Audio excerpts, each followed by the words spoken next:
Uh,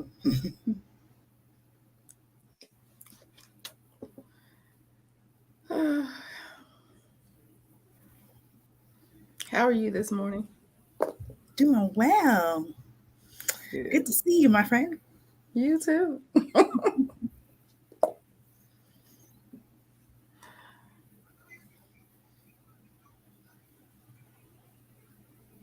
Do we have another guest coming? Yes, we're supposed to have. See.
Okay, good morning.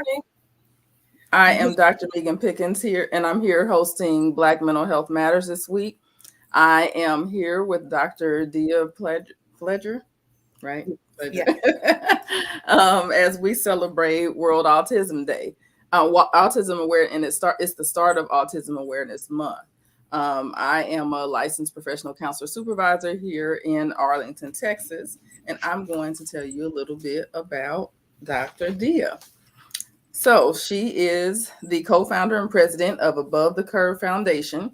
This is a nonprofit organization for adolescent and adult-led organizations that focuses on the BIPOC community of adolescents and young adults on the spectrum.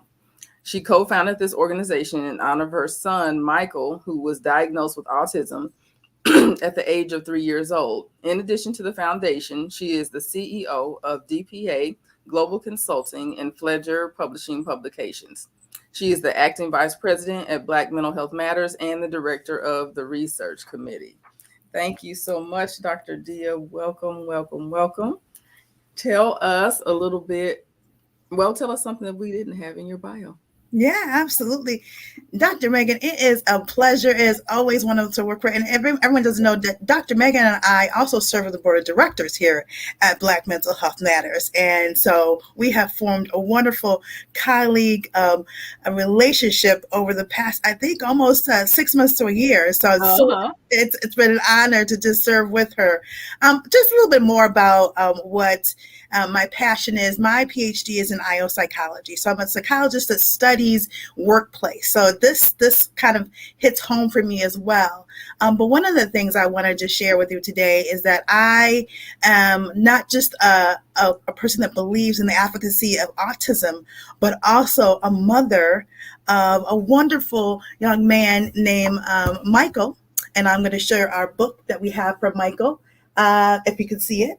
And Your background the kind of background's probably blocks messing it out. Yeah, you might have to hold it up to the camera. I had to hold it, but it is so. Michael was diagnosed at age 3, and it's just been a struggle just to understand what autism is, especially how it impacts me being part of the Black community, right?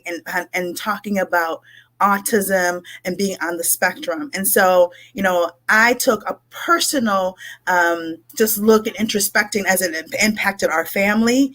And then I decided that today I'm going to be an advocate in this space to help other mothers like myself, especially people of color who are impacted by autism, and being part of the Black neurodivergent population. So just wanted to give that additional information as well. Thank you so much. And speaking of neurodivergent, could you tell us a little bit about what neurodiversity is? Maybe what falls under that category, because that's kind of a new term, fairly new term. And so some of our listeners might not know what that is. Yeah, absolutely. So for me, when I talk about neurodiversity, it's really about how we look across races, but also how it identifies with a person's ethnicity and that perspective, how it impacts our cultural. And so neurodiversity to me is about the diversity of someone's mindset and the fact that our brains and how we do neural recognition is very different between all of us. You know, how we process things, how we look at things at life. And so there's all variations. And, you know, people like to say what's normal, but there's no really thing about what's being normal about this. This is about how we are as human beings and how we are in terms of our aspects of different human variations of how we process things. And so, you know, the term neurodiversity was coined actually by an Australian sociologist named Judy Singer back in 1998. People think, oh, it's a social media thing. It's not. This is back in the 1998, and basically what it stands for is that it's talking about the view of people who are suffering from, as we want to call it, deficits. It's not really a deficit. It's a distinction. It's just a difference. Exactly. And, you know, it talks about the dysfunction of how we mental process. And I hate to use these words because they are negative words that we like to, you know, to talk about how people are processing things, and we are all very different. And so, but basically that's what this is. And so it talks about the differences in cognitive functioning, right? How we show up in spaces. And another term I want to just add is talking about being neurodiverse, because I think we're going to talk a lot about that today, about neurodiversity, because that's the movement about autism and autism rights, right? And so I'm excited to talk about that. Thank you. Yes, when I was doing my research for hosting, I actually looked into more information about World Autism Day because I knew about it, and I actually have people close to me who have, you know, children that are autistic, or they may even be autistic themselves. But it said that World Autism Day is the start of World Autism Month. This year is the 15th annual celebration, so I thought that was cool. And their focus is to increase understanding and acceptance of people with autism, fostering worldwide support. So that was kind of what I found out specifically about, you know, this being Autism Month. So why do you think that it's important, even in adulthood, for us to create inclusive workspaces for people who are neurodivergent? Yeah, you know, I do this work every day. My consulting firm, DBA Global Consulting, works with organizations. Doesn't matter the size. We also work internationally as well. And so we work with organizations, talk about diversity, equity, inclusion, and what that looks like. And, you know, I want to talk about just the fact that inclusion is something that's so important, because we're talking about how we show up in places and how inclusive we are in our workplace.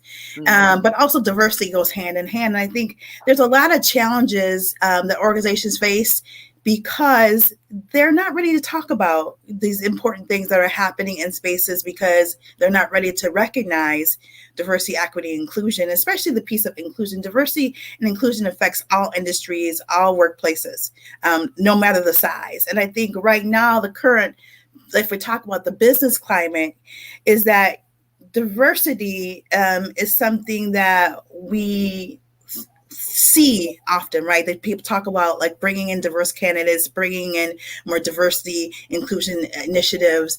But most importantly, I think the benefit is having an inclusive environment where we can cast aside our prejudices, our biases in the workplace, and experience each other and all the skills and abilities that we have as human beings. And so I think that's why it's so important to see this in the workplace. And that's the work that I do daily with organizations, to bring it to the forefront, to bring in inclusion, equity, and diversity, so they can understand that there is the return of investment is always there when you're including all people of all backgrounds, especially in the neurodiversity space.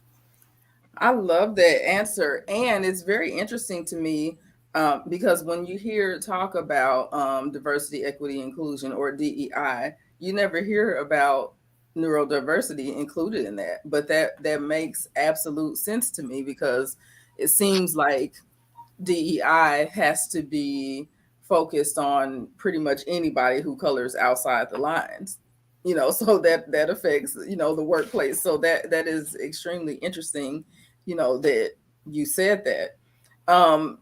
So can you give some examples of neurodiversity outside of autism? I kind of looked some up, but I Yeah. think you might have something to Yeah, add to that. absolutely. Like I want to just say that when we talk about neurodiversity, I want to make sure that this is inclusive definition, right? Because that's what we're talking about today.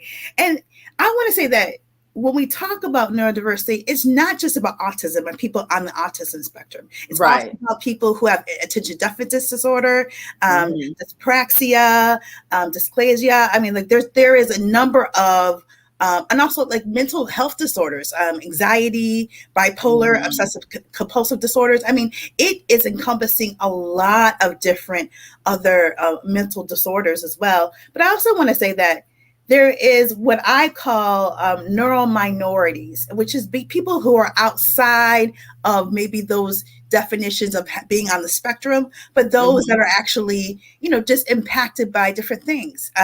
So, a good example is I hired someone on my team a while ago, and they had suffer from dyslexia. And Mhm. so, we provided supports of how that works. And I think people just don't understand that just because someone struggles with how they read doesn't mean they don't have the abilities to do other things in organizations. And so I think that's really important because, when we talk about someone who's dyslexic who I hired, they have high levels of empathy. They really Mhm. do, because they are going through something, and they do see the big picture and the big problems that and able to solve things because they are impacted by having dyslexia. So I think people just have to understand that there's so much more when we talk about neurodiversity in this space, and dyslexia was one of them. But there's so many other conditions like dyspraxia. There was an individual that I worked with another organization who had that. And if anyone doesn't know what dyspraxia is, that's just, you have like these movements that you're unable to control and difficult with balance. And so, but I just want to say that, people who have neurodiversity can make such an impact in your organizations. I think people need to take a step back and change their mindset of how we view each other, because we have so many wonderful gifts and abilities and expertise. And doesn't matter the things that we're all facing, all some type of challenges. So it's just, one of the things I want to open up. But also I want to add to the list, there's Tourette's as well. People who have memory loss. So, it just opens up a whole lot of different areas in terms of, we talk about what neurodiversity is. Yeah, like I said, coloring outside the lines. It's like anything outside of what is defined as normal, throughout time, research time. That's what they put in the neurodivergent category.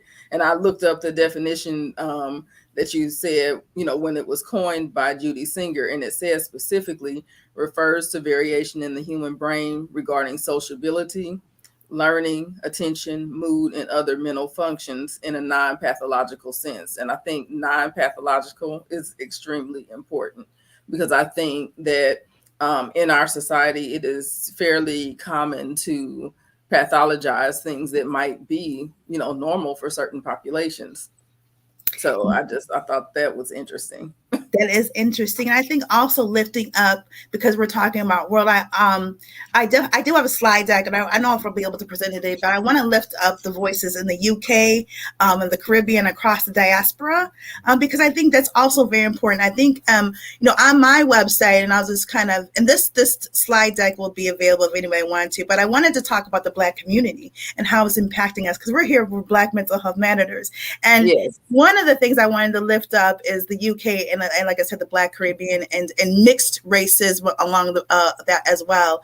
And there were some studies that have been done for the British Journal of New England, and it talked about, just identifying, especially I'm talking more of adolescents and school age, how it's impactful about the social and emotional aspect of mental health and many of the students falling in the autism spectrum, but also the ADHD and even older, younger adults as well. But I also Mm-hmm. want to talk about it's so disproportionate about how we look at um, this topic in terms of education and the spaces that I'm currently in as part of my research. When I talk about Black and minority ethnic groups, it's called BAM. And one of the things I think was really interesting, and I wanted to lift up this research because it's not the United States, it's in the UK, is the Mm-hmm. race on agenda. And that's on here in the slide deck when it talks about all the stigmatisms that are happening in our families and in our environments, and why there's an increase where we see an autism and hyperactivity in Black children. And I thought this was a really interesting kind of this aspect to bring to the discussion today, because I want to lift up, there's a lot of statistics, and on my website I talk about the lot of statistics happening in the United States, but there's not just a lot of research out there. I think it's just Right. really impactful to talk about the things that are happening. And I think the biggest shortfall that we're having in our community, Dr. Megan, is that when we talk about Black neurodiversity, we just don't have enough research. There's Right. just not enough research out there, and I think it's a struggle across the whole African diaspora about awareness, about systemic racism, about how we perceive mental health still, and so there's still that narrative out there that we need to change to help normalize neurodiversity, but also Black neurodiversity. Absolutely.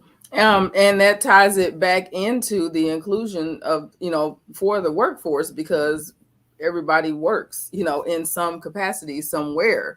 What do you think the benefits are of combining this to create a inclusive workforce? What would be the benefits of that?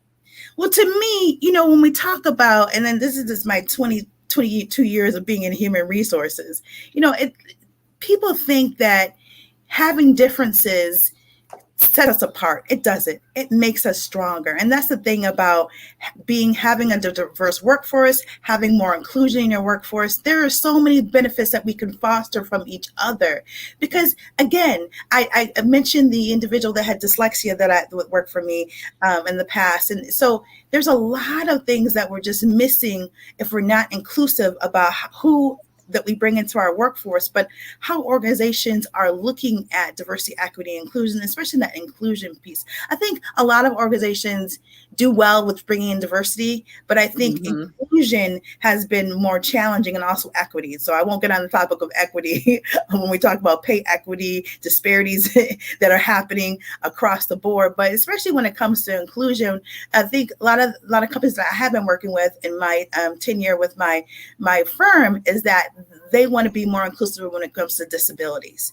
And that's including the neurodiversity, as well as bringing in more individuals that just don't look like them. Having a more slate of just being inclusive of who we bring in to our spaces and our workplaces. We learn so much from each other. I think that's what is really important to know. And you just have, there's a quote that I want to just kind of go to real quick in the slide deck. And the quote is, when a flower does not bloom, you fix the environment that which it grows, but not the flower.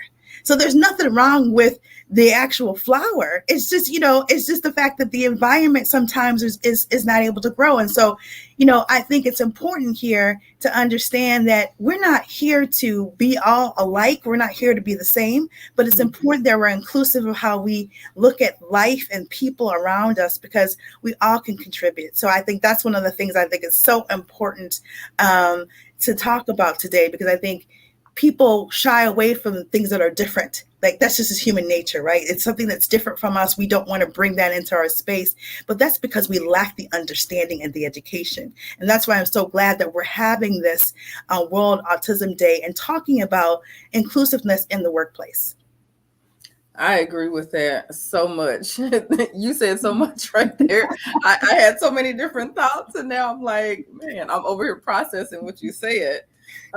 So what are the challenges that you think are faced in organizations now that I don't know if we're post-pandemic, but we're nearing post-pandemic maybe, but this pandemic has changed the world. So what challenges do you think have been added to, being creating an inclusive workspace.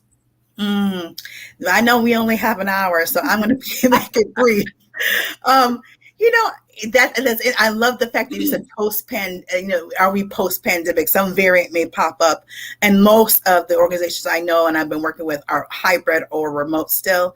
Mm-hmm. I think everyone is struggling.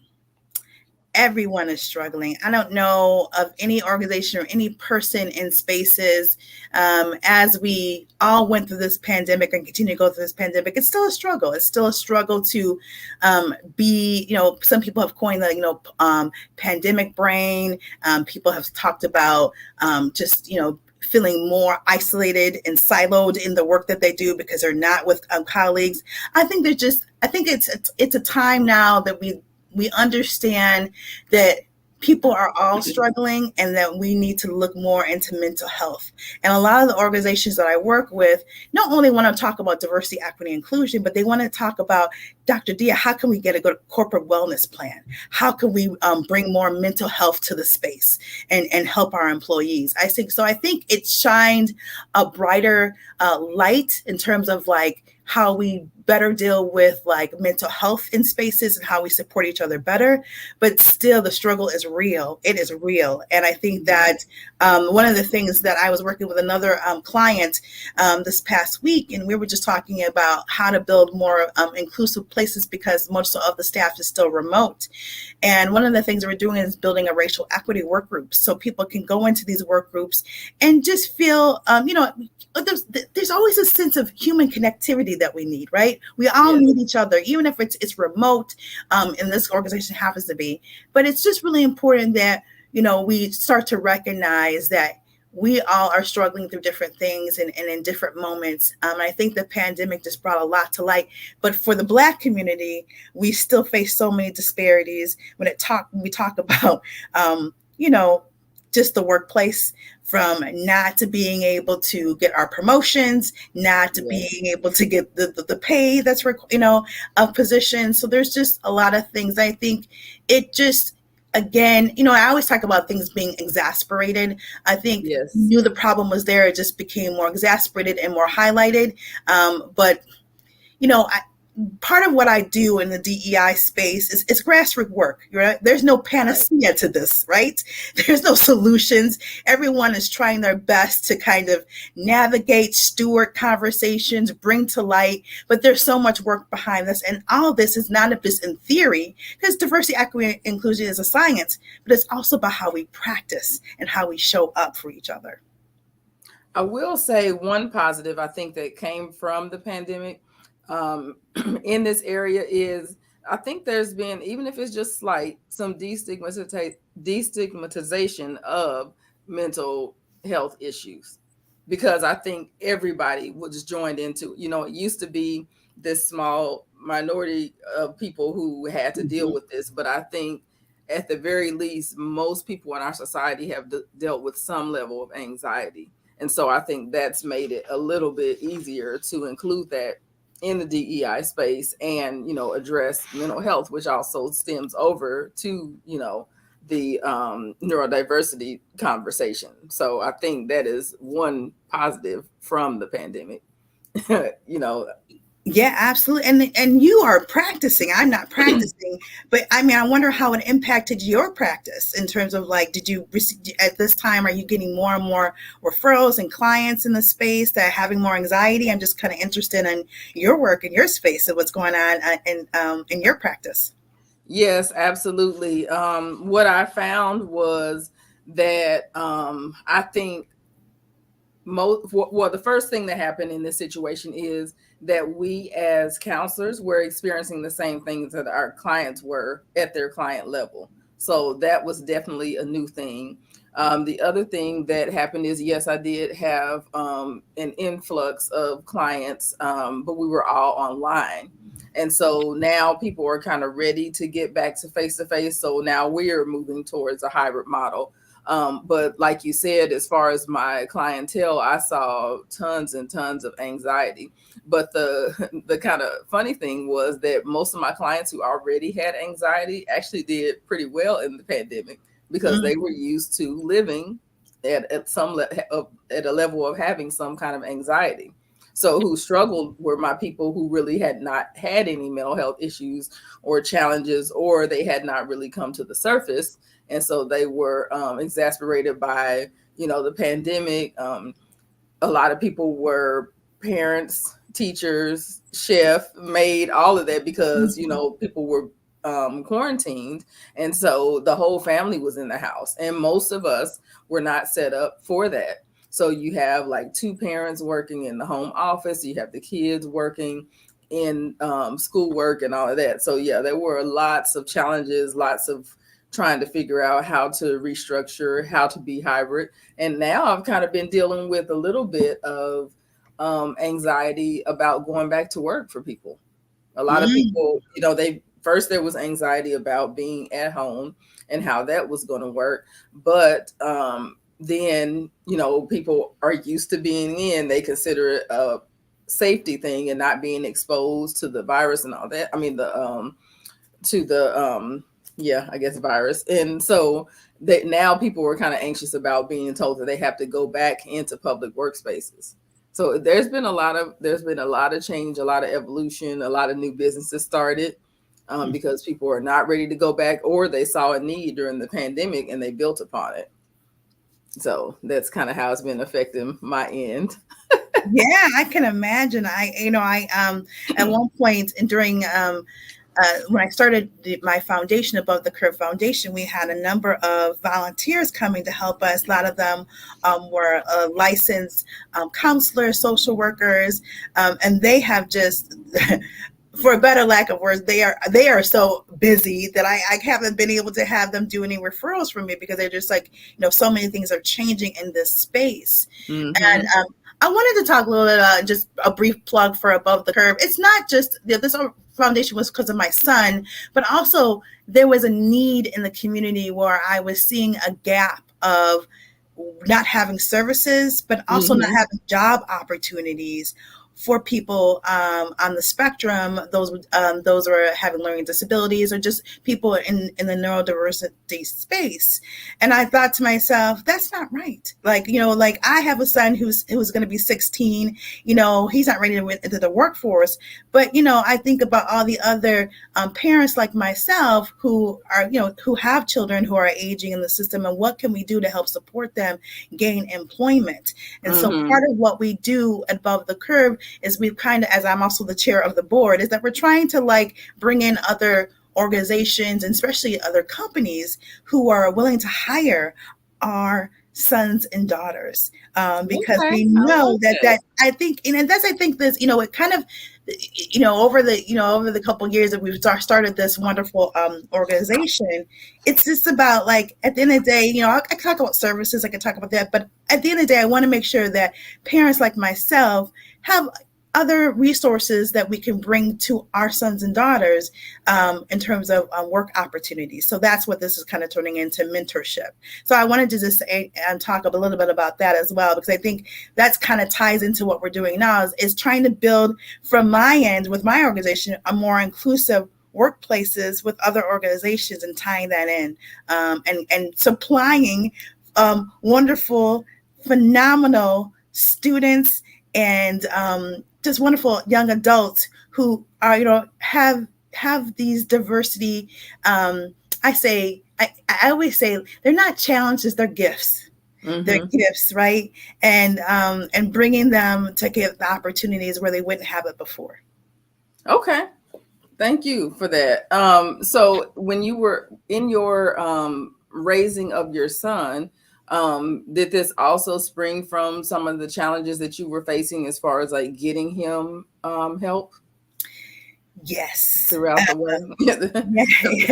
I hear different things about treatment. I know, of course, there's definitely been a dark side to the treatment, but I'm also kind of wondering about the what's successful, what helps this population, and also how do people who are business owners who want to, hire this population, where does that start? Or is it about education? Is it about exposure, experience? What are your thoughts on that? I know I asked a handful. You did, but I'm tracking and I'm following. In regards to my son, you know, I just want to say that, Michael he's moderately impaired autism. He was nonverbal at age 3. We have worked to progress. He's now at a 6th grade reading level, and believe me, that took a long time to get there. Hey. And so we are giving him some opportunities to go to some workshops. I brought this to talk about like my foundation, but we're trying to also expand that to the special education system. I'm in Chicago, so I won't talk about the education system here, but I'm just saying across the board, we know we need to give more information out to the public about just neurodiversity, and Yes. just talk more about this in other spaces. But I think what we need more is to have more advocacy in this space. And I encourage anyone who has a family member or like a mother like myself and my husband who are raising my son, and I also have other children as well. I have a wonderful brood of 5 other kids as well. But just to be in spaces. Don't be afraid to go in and talk to other parents. Reach out to us above the Curve Foundation. There's other great organizations out there too, more national. Autism Speaks is another one. And I just started joining a lot of the national organizations and try to join some of their boards as well. To just get a better understanding. So I think that's what it was. And then also just trying to work with the special education. Don't go against the grain. Work with them, right? And so I'm just trying to like get the word out at all the time to talk about how we can build a more inclusive just workplaces, but also how can we help our students and our family members in this space. And I think for me, it's a personal matter, but it's also a professional one because I'm in diversity, equity, inclusion all the time. And so what I always do is when I go into any organization, I talk to them about like, so what's your plan for diversity, equity, inclusion? What does that look like for you? Most people are like, Dr. Dia, I don't know. Some people are like, well, we're doing the work, but it's not working.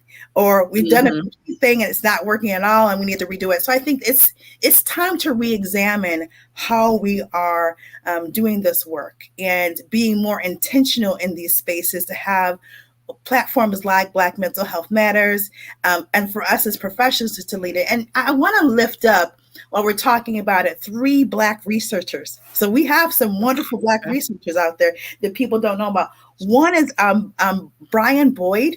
He is with, I believe he's with the University of Kansas, and he is doing more work in autism, and especially when it comes to like the autism community. So, everyone, and his take on autism is that the more inclusive we can be, the better we can be as a science. And so I love that quote from him. And then we have Constance Smith Hicks.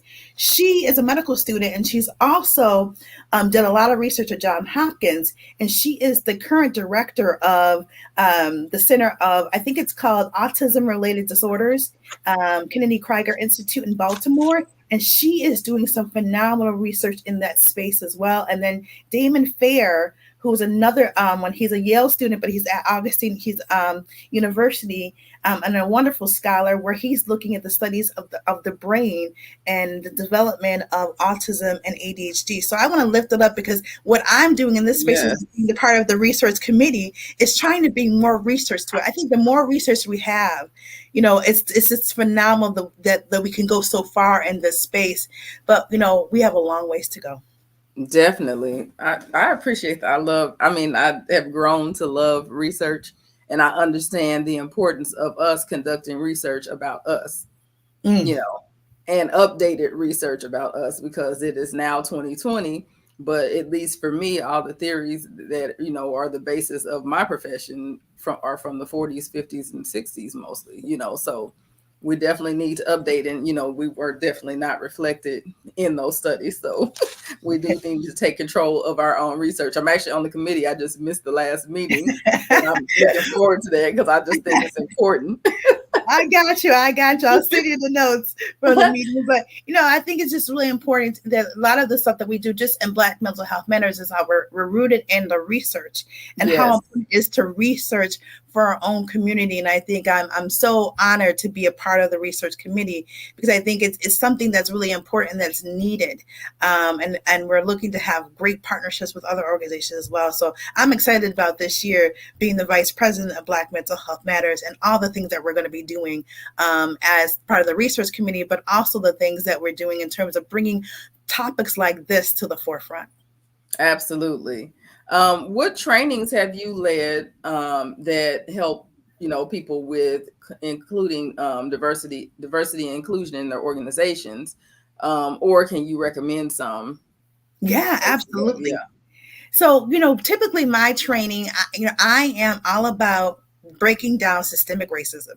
So I'm just be real that those are my trainings. Those are the basis of my training is breaking down. So I do a lot of microaggression training and what Mm-hmm. that looks like, especially in the community. I do a lot of trauma healing training.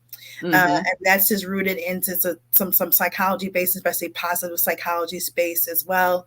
I do a lot of training in terms of like anti hate and racism training because I think that Yes. is something that is a lot of focus in a lot of the organizations.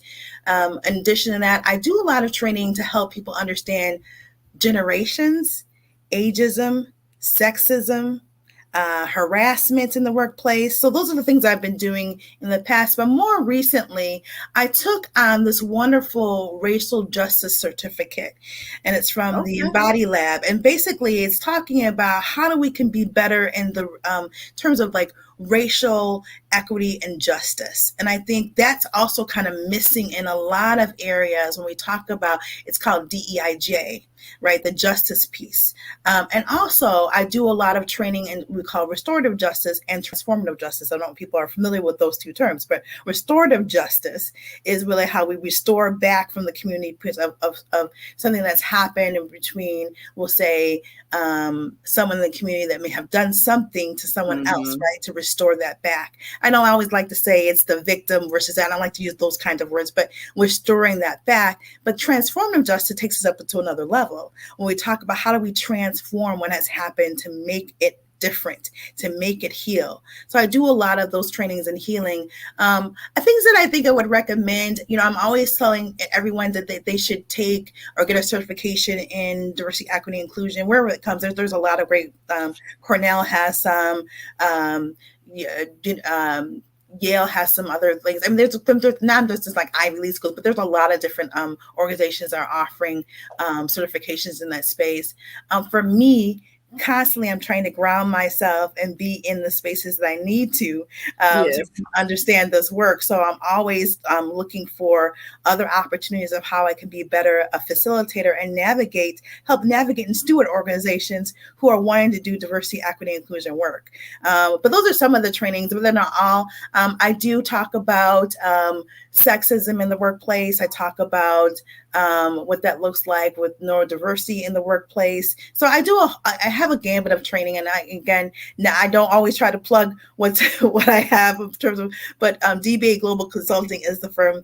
We're 100% minority owned of women, and so and we are also a diversity supplier. And so a lot of the trainings are on there, and we also talk about having high emotional intelligence and what that looks like, a high EQ, about how we talk about controversial topics like this that most people don't want to talk about these things, but it's important that we talk about what's going on in our spaces and in our workplaces. And so a lot of that is like leadership development, conflict resolution training, like how we deal with conflict that's either interpersonally or as an organization. And so those are the things that I do trainings on. And I'm constantly always trying to train. I think I have like 3 more sessions to go with the embodied lab community. And so like I'm always trying to talk about how to hold a space, how to be Mm-hmm. more inclusive, how to really build better diversity, equity, inclusion plans and strategies and framework. So you'll constantly hear about that from me, which is probably boring for some people, but to me it's passionate work for me, because if we can break down the systemic barriers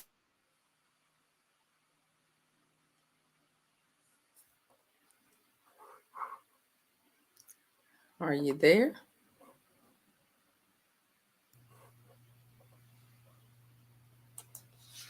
I don't know if I'm frozen or you're frozen. Okay, there you go. I'm I'm here. I'm here. It froze for a minute and I was like, You know, uh-oh. technology, technology. Yeah, it can definitely bring us together, but there are challenges to their being brought together. Absolutely, absolutely.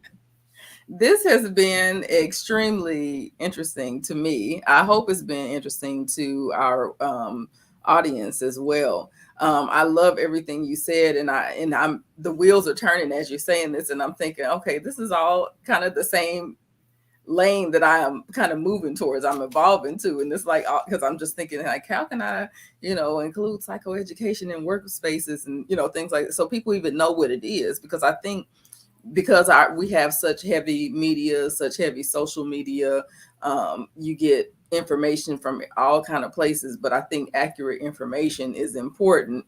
And so, sometimes it's just about educating, like sometimes people just don't know.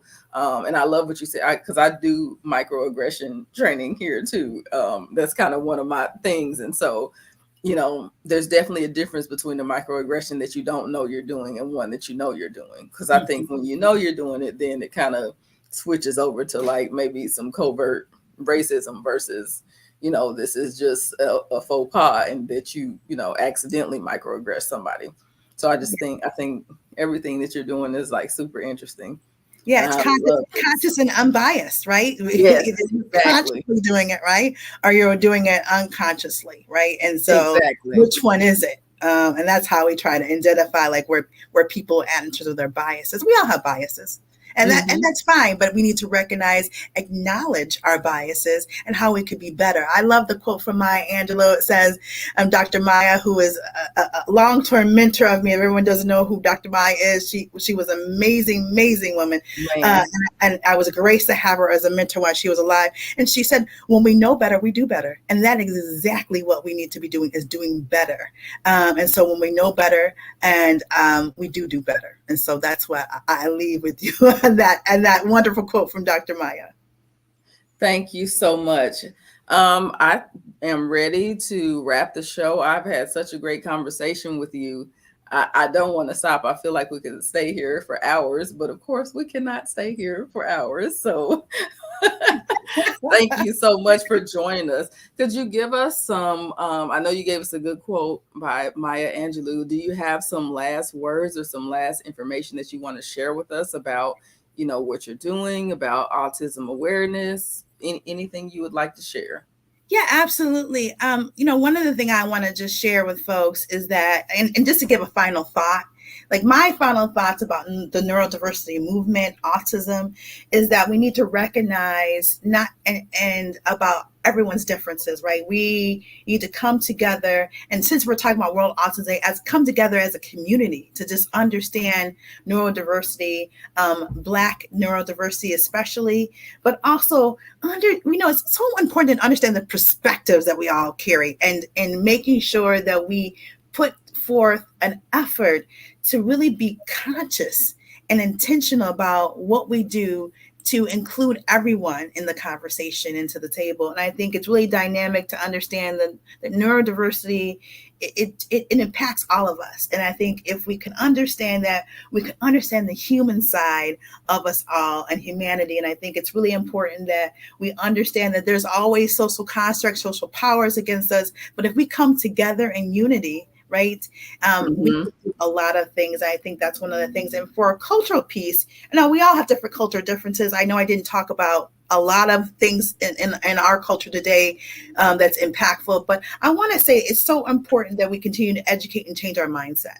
And that's, I guess, my final thought is education and changing our mindset regarding neurodiversity. Thank you. Thank you so much. Thank you, Dr. Dia, for joining us and sharing all your vast knowledge. I'm Dr. Megan Pickens, and I am a member of the Black Mental Health Matters. I think it's a movement, but I know we're Inc. And once again, I'm a licensed professional counselor supervisor out here in Arlington, Texas. I practice and specialize and work with high achieving Black women and their partners to make sure that they are setting boundaries and asking for what they want and need. And I'm also a strong advocate for destigmatizing the negative connotation that goes with manhood. And so I am here to help our Black men accept and understand that they have emotions and feelings, and that it's okay, and that we can hoping that we can kind of change the view in society about how our men are treated and how important they are and how their needs should be met. And they are what is the word I want to say? Those needs are available. They're important. There's another word I want to use, but it won't come to me, so I'll just leave it alone. That's okay. I want to thank you for all that you do. I really appreciate all that you do because I think that is so important. That we are uplifting our community, especially our Black men and our families. So I want to just thank you. And also, I wanted to say, as a president, a vice president of Black Mental Health Matters, if you love these topics, we always are looking for host and guest. So I want to just think, if anyone is interested, please reach out to us. We're always looking for volunteers to support. You don't have to have a PhD or have a license. You just have to have an expert in your field or know about, or just be a guest and come in and talk about how you feel about a topic. We're inviting everyone in the Black community. So please feel free to reach out to Black Mental Health Matters. We'd love you to come on as a guest and a host and volunteer with us. This is important, as Dr. Megan, a movement. I'm very passionate about being here at Black Mental Health Matters and being the vice president, acting vice president. Thank you, Dr. Dia. Thank you, everyone. And see you next time on Black Mental Health Matters. Bye. Take care. Bye. You too.